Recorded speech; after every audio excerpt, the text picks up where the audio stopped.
स्मिता आहे. आज मी तुमच्या समोर शिवाजी महाराजांचा पोवाडा सादर करणार आहे. चला तर मग सुरू करूया. महाराजांची कीर्ती बेफाम होती. शिवाजी महाराजांची कीर्ती बेफाम. भला भल्यांना फुटला घाम. याला कोण घाली सन. दरबारी पुसती बेगम. बडी बेगम म्हणजे आली आदिलशहाची आई बरं का. नजरेत तिच्या अंगार. दरबार झाला गपगार. कोणी घेईन पुढाकार. साऱ्यांनीच मानली हार. इतक्यात एक सरदार उठला आणि बोलला, हम लाएंगे शिवाजी को. आणि त्यानं विडा उचलला. नाव त्याचं अफजल खान. जिथं जागता जणू शैतान. खान बोलला छाती ठोकून, शिवबाला टाकतो चिरडून. कौतिक झाले दरबाराचे. खान चालला मोठा गुरमीत. त्याचे घड दड पाय दड. फौज फाटलई बक्कड. अंगी द्या हत्तीचा बड. पाहणारा कापे चरचड.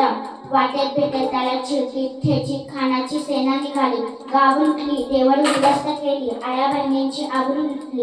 कोण कोण रोखणार हे वादळ. आता शिवबाचं काय खरं नाही. इकडं निजाम तिकडं मुघल पलीकडं इंग्रज. जो तो हेच बोलू लागला. राज्याची सेना मुठभर. खानाला कसा थोपणार. काय लढवावा हुनर. चिंतेत पंत सरदार. असावा घनसा तो छावा.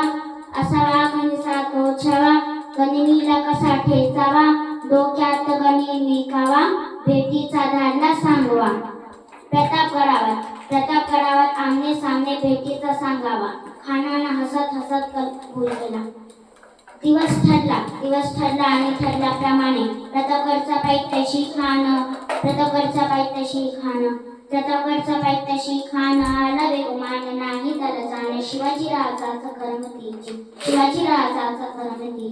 दास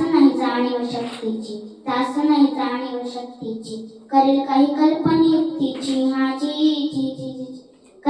कल्पनियुक्तीची हाजी.